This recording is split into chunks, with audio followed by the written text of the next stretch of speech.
Selamat siang. Oke, sebelumnya Assalamualaikum warahmatullahi wabarakatuh.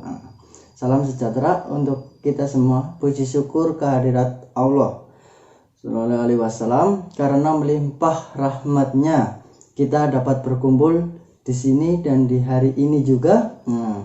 Oke, hari ini kita akan melaksanakan rapat pengelolaan keuangan desa. Karena keterbatasan pertemuan di masa new normal ini, maka pertemuan terpaksa diadakan via online atau daring. Sebelum rapat kita mulai, alangkah baiknya untuk kita mengingat sejarah desa kita tercinta ini, agar senantiasa mengingat tugas kita di sini sebagai perangkat desa yang amanah. Kepada Bapak Mustafa selaku kepala desa, saya persilakan untuk menceritakan kembali sejarah desa ini. Monggo dipersilakan Pak Mustafa. Ya, terima kasih atas kesempatan yang telah diberikan Bapak Randy. Sebelumnya, puji syukur kita panjatkan kehadirat Allah Subhanahu wa Ta'ala, karena atas limpahan rahmat dan hidayahnya kita dapat berkumpul secara online untuk melaksanakan rapat rutin kita demi kemajuan desa Gemi. Oke, langsung saja. Sejarah terbentuknya dari desa ini, desa kita tercinta yang bernama Desa Gemi. Konon katanya desa ini terbentuk karena sekumpulan pemuda-pemudi yang terkendala masalah biaya menikah. Calon mertuanya sangat galak menuntut para pemuda-pemudi untuk mau tidak mau ya harus ngirit. Kita dianjurkan untuk ngirit sejak dini, bahkan dari bayi. Hingga saat ini kalau makan ya pakai kerupuk saja biar ngirit. Kebiasaan ngirit pemuda-pemudi desa membuat mereka menjadi orang yang gemi nyelengi atau hemat menabung. Berawal dari pundi-pundi seribuan, masyarakat termotivasi nyelengi atau menabung demi mewujudkan mimpi dari calon menantu yang mulia atau sukses. Saderengipun sugeng siang Bapak Ibu sedaya. Pripun kabari? Alhamdulillah, saya Pak. Panjenengan sedaya niki tasih kemutan yel-yel utawi jargon pitulasan napa mboten? Saya tasih Pak. Nggih pun, ben semangat kita yel-yel utawi jargon rumiyin. Disiapke celengane nggih, disanding to? Ya disanding to, Pak. Wah, niki kula malah boten nyanding. Nggih pun dipun wiwiti mawon. Setunggal kalih tiga. Desa Gemi mimi nyelengi ragat rapi. Gemi. Yes, Rapi. Sip.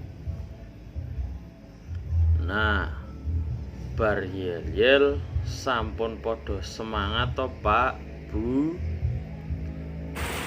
Jelas sampun Pak.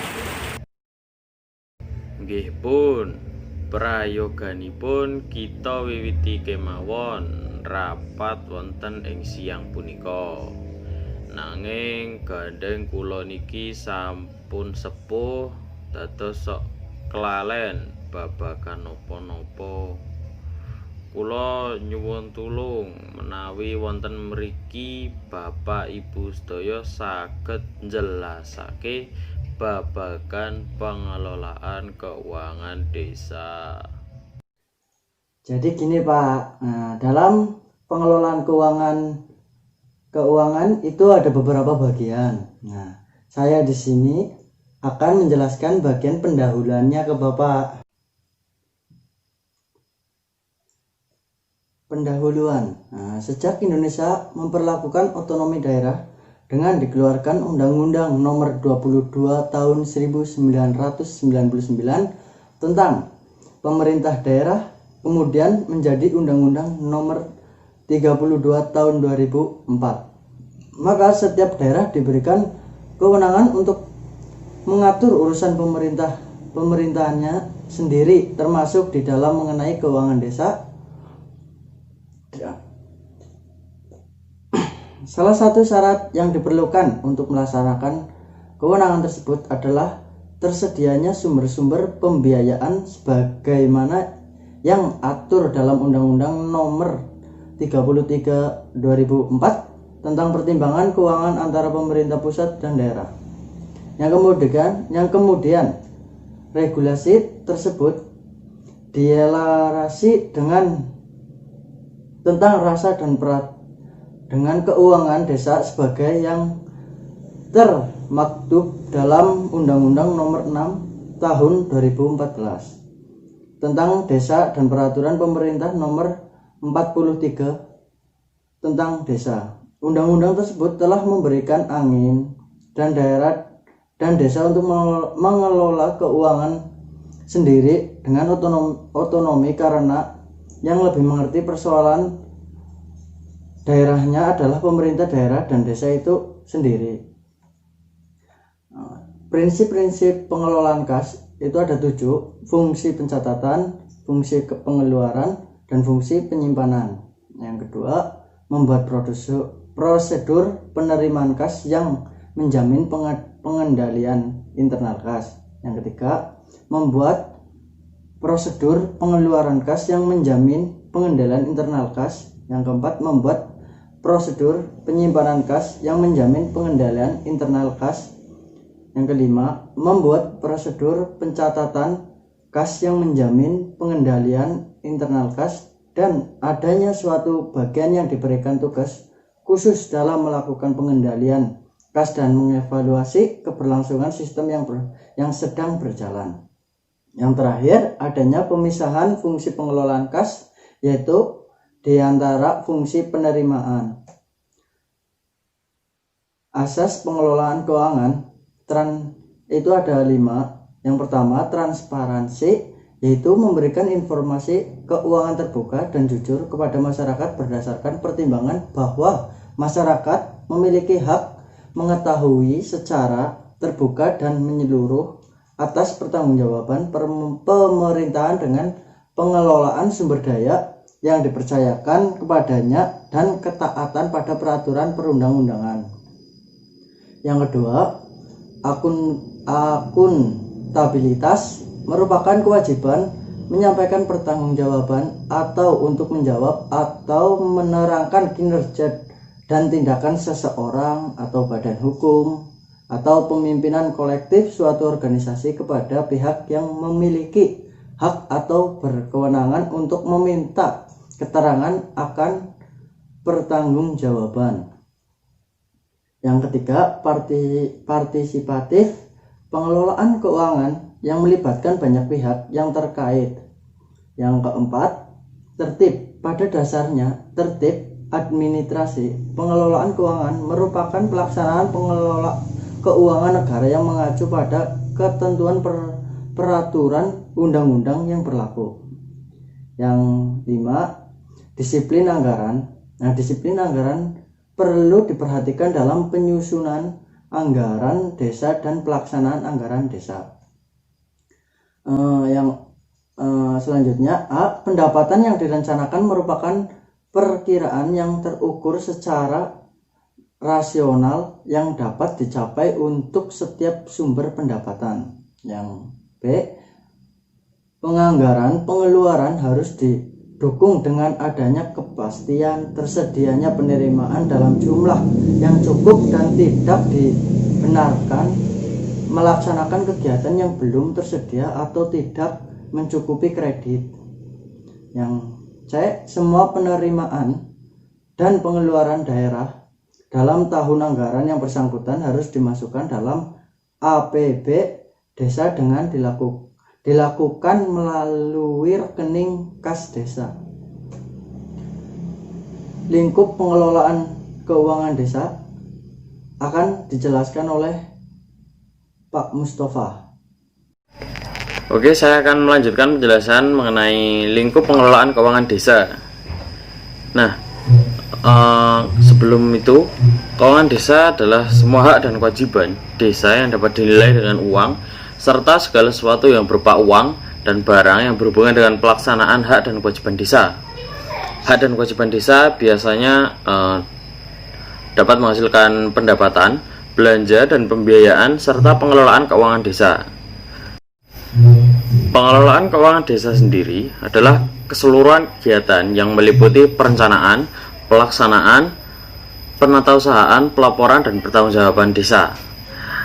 Nah, anggaran pendapatan dan belanja desa, selanjutnya disingkat APB desa atau bisa kita singkat lagi menjadi APBDes, adalah rencana keuangan tahunan pemerintah desa. Untuk lingkup pengelolaan keuangan pada pemerintah desa meliputi berbagai tahapan. Nah, tahapan yang pertama itu tahapan perencanaan. Selanjutnya tahap penganggaran, kemudian dilanjutkan dengan pelaksanaan dan penatausahaan. Setelah penatausahaan ada pengelolaan, dan yang terakhir ada tahap pertanggungjawaban. Jadi ada 6 tahapan. Yang pertama itu perencanaan, kemudian penganggaran, pelaksanaan, dan penatausahaan. Kemudian ada pengelolaan, dan yang terakhir yaitu pertanggungjawaban.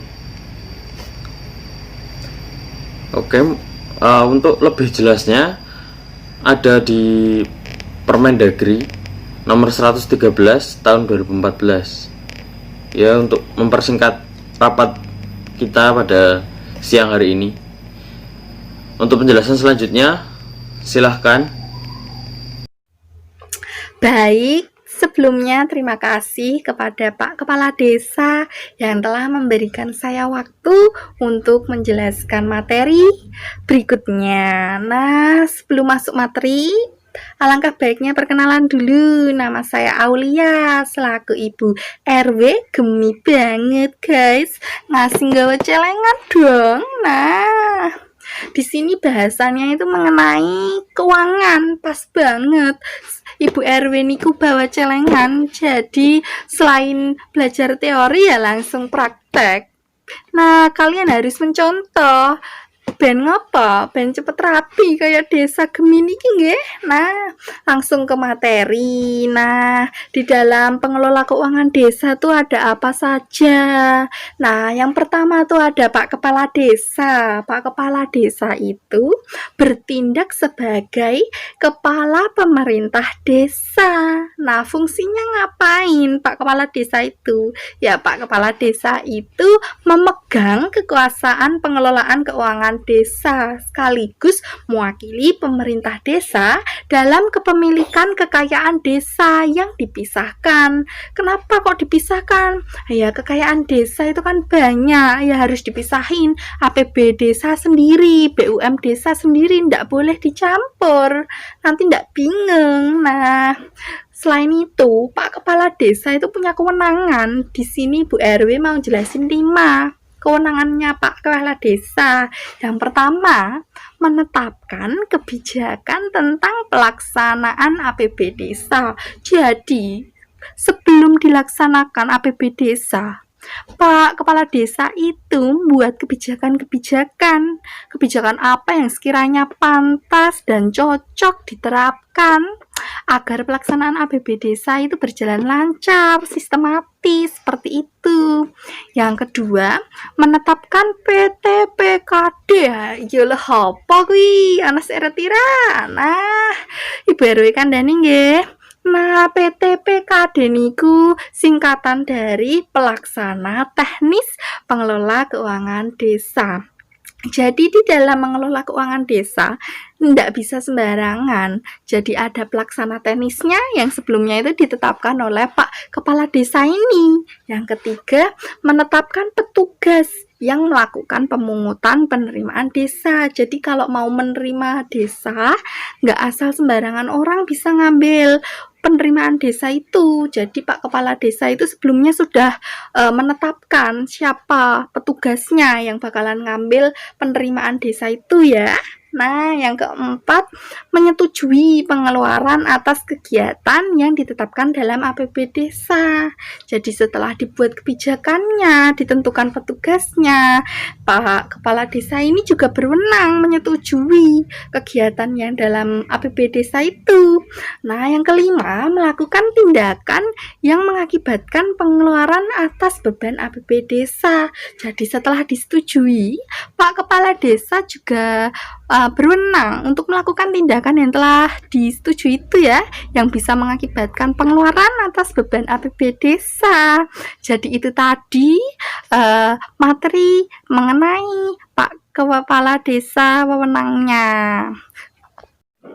Oke, kita lanjut. Setelah tadi kita tahu kewenangan Pak Kepala Desa, sekarang kita akan membahas mengenai PTPKD. PTPKD itu terdiri dari apa aja sih?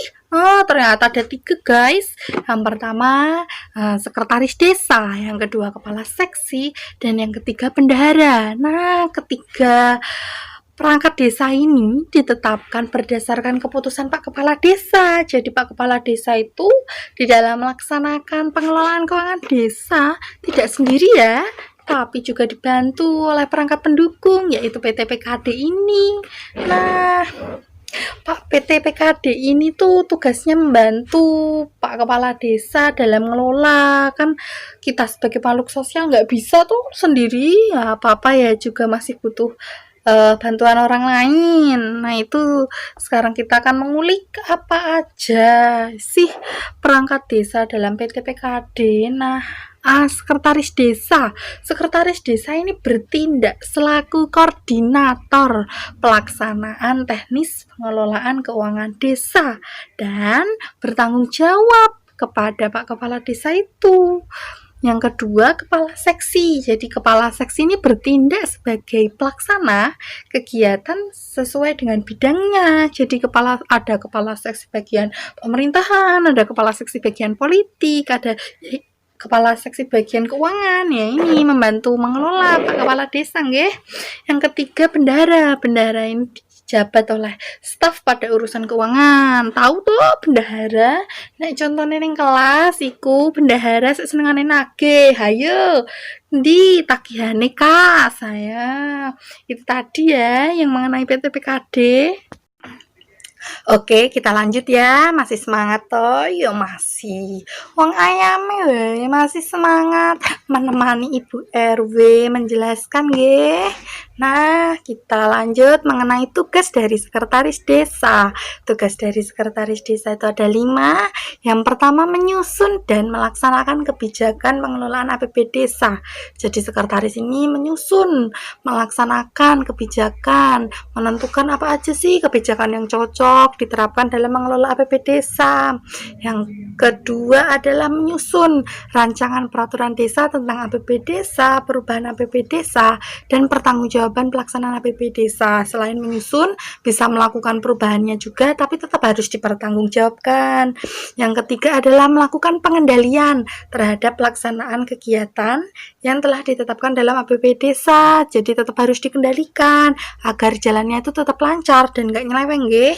Yang keempat adalah menyusun pelaporan dan pertanggungjawaban pelaksanaan APB Desa. Setelah dikendalikan juga tetap harus dilaporkan bagaimana dalam melakukan pengendalian tersebut dilaporkan. Kemudian yang kelima, ini penting, ini paling penting, melakukan verifikasi terhadap bukti-bukti penerimaan dan pengeluaran APB Desa. Kenapa penting? Karena bukti-bukti ini penting untuk tahu kejelasan keluar masuk dana itu digunakan untuk apa dalam APB Desa. Jadi itu tadi ya tugas dari sekretaris desa. Oke, kita lanjut ya. Sekarang tugas dari kepala seksi. Jadi ternyata kepala seksi juga punya tugas. Nah, tugas dari kepala seksi di sini ada 6. Yang pertama adalah menyusun rencana pelaksanaan kegiatan yang menjadi tanggung jawabnya. Jadi kalau dia adalah kepala seksi bagian keuangan, dia punya tanggung jawab di bagian keuangan. Kemudian kalau dia kepala seksi di bagian politik, dia punya tanggung jawab di politik. Dia kepala seksi pemerintahan, dia punya tanggung jawab di bagian pemerintahan. Jadi dia itu bertanggung jawab sesuai dengan bidangnya.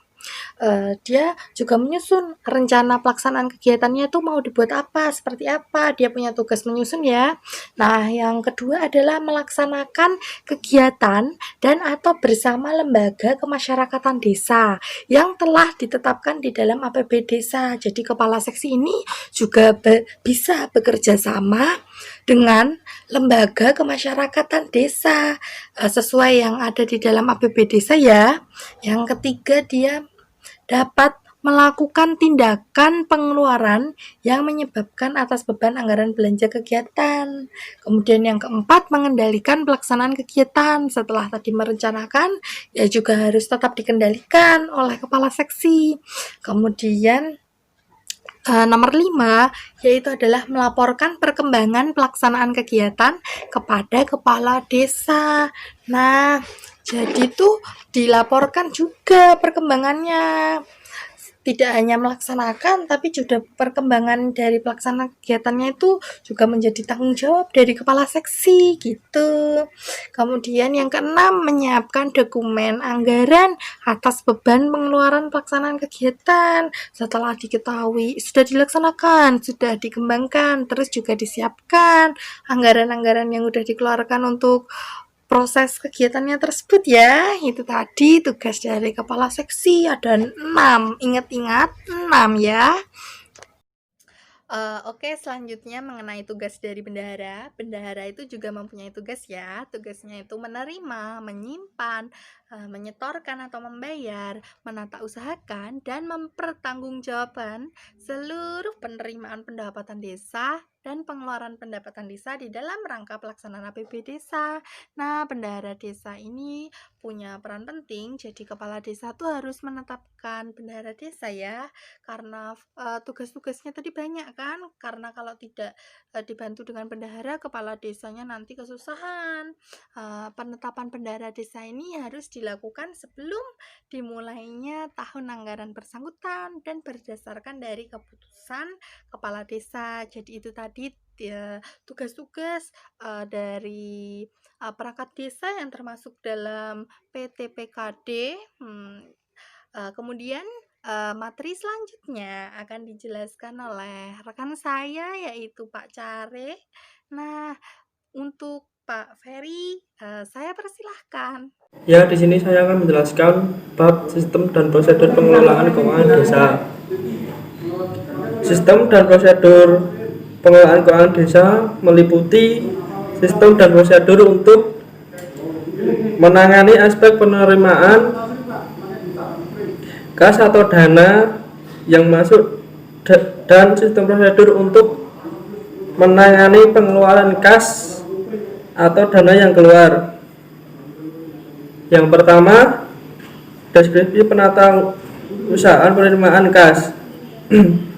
Penata usahaan penerimaan kas merupakan sistem dan prosedur atau rangkaian tahapan penanganan administrasi kas yang masuk atau penerimaan pendapatan bagi pemerintah.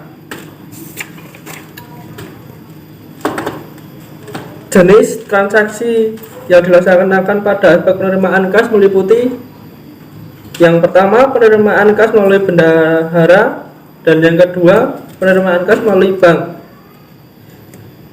Yang kedua, dokumen penerimaan. Transaksi direkam dengan menggunakan media rekam transaksi. Media rekam transaksi berupa dokumen sumber. Dokumen sumber yang diatur dalam regulasi saat ini untuk merekam transaksi penerimaan adalah tanda bukti pembayaran atau TBP, slip setoran, nota kredit, dan tanda bukti lainnya yang dipersamakan. Yang ketiga, buku cadangan penerimaan. Penatausahaan menggunakan buku catatan berupa ada 5. Yang pertama, buku kas umum. Yang kedua, buku kas pembantu pajak. Yang ketiga, buku bank desa. Yang keempat, buku kas pembantu kegiatan. Dan yang kelima, kwitansi pengeluaran.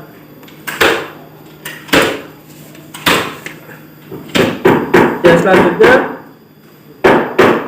ada laporan pertanggungjawaban penerimaan dilampiri dengan ada 3.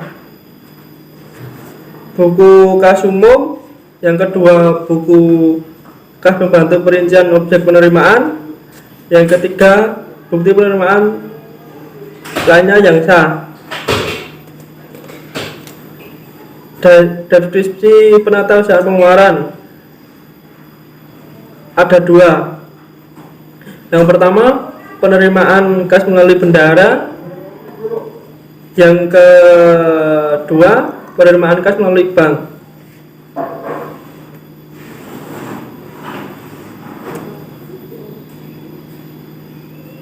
Yang selanjutnya, dokumen pengeluaran. Transaksi direkam dengan menggunakan media rekam transaksi. Media rekam transaksi berupa dokumen sumber. Yang kedua, ada buku catatan pengeluaran. Hasil rekam atas transaksi berupa dokumen sumber. Dokumen sumber dicatat dalam media buku pencatatan. Bendahara mencatat pada buku bendahara.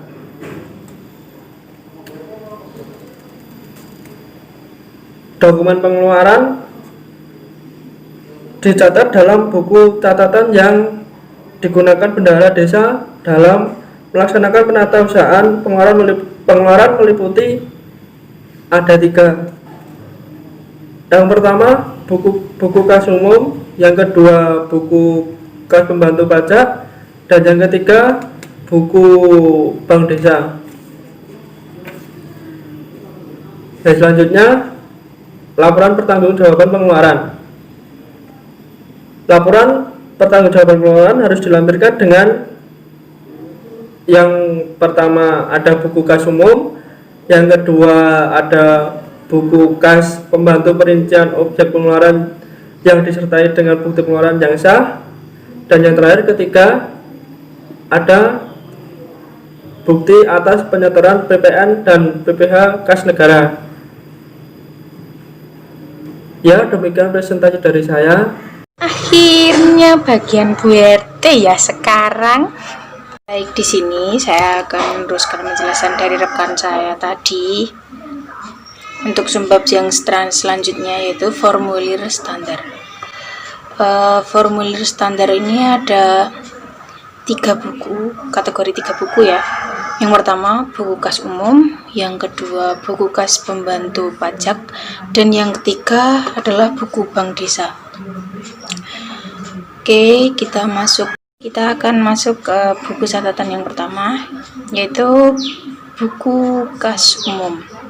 Di sini ada 8 tabel, 9 tabel. Yang pertama itu ada nomor, yang kedua tanggal, yang ketiga kode, keempat uraian, yang kelima penerimaan, keenam pengeluaran, nomor bukti, jumlah pengeluaran kumulatif, dan saldo. Pertama itu nomor itu diisikan urutan nomor yang akan dimasukkan. Lalu tanggal itu untuk masukkan tanggal saat penerimaan atau pengeluaran kas tadi. Yang ketiga itu diisi kode, itu kode rekening dari transaksi. Yang keempat uraian dari transaksi tersebut. Yang kelima penerimaan, berapa penerimaan yang masuk, berapa rupiah atau berapa juta. Yang keenam pengeluaran dari kas tersebut. Yang ketujuh nomor bukti, yaitu bukti transaksi tadi.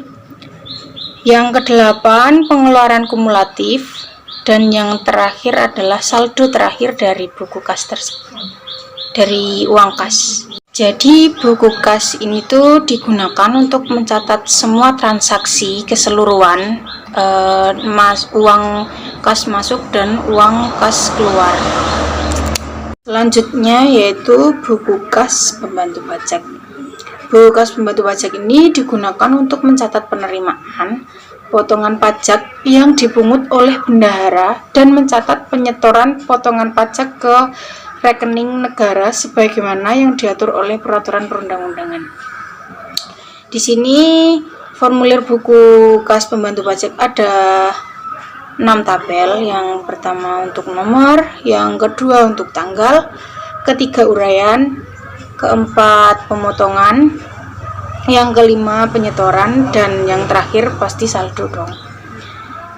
Ya tadi nomor 1, 2, dan 3 seperti di buku kas umum tadi masih sama. Lalu yang keempat tuh pemotongan tuh jumlah pemotongan dari pajak, jumlah pemotongan pajak tersebut. Dan yang kelima itu penyetoran, itu jumlah penyetoran pajak yang masuk. Terakhir buku bank desa. Buku bank desa ini digunakan untuk mencatat penerimaan kas dari pengeluaran kas yang melalui rekening bank milik pemerintah. Formulir buku bank desa ini memiliki 10 tabel, yaitu yang pertama nomor, tanggal, uraian, lalu bukti transaksi. Yang kelima itu sampai 7 pemasukan, itu dari setoran, bunga, dan penarikan, berapa setoran jumlah yang masuk, lalu berapa jumlah bunga dalam rupiah. Dan yang 7 itu penarikan, berapa jumlah penarikan dari bank. Dan yang tabel ke-8 dan 9 itu pengeluaran. Jadi pengeluaran tersebut dari pengeluaran biaya administrasi dan pajak. Dan yang terakhir saldo. Baik, sudah berakhir sampai di sini ya saya menjelaskannya. Terima kasih. Nah, itu tadi sekilas penjelasan dari perangkat desa mengenai pengelolaan keuangan desa. Nah, bagaimana Pak Kades? Apakah kita bisa memulai rapat hari ini?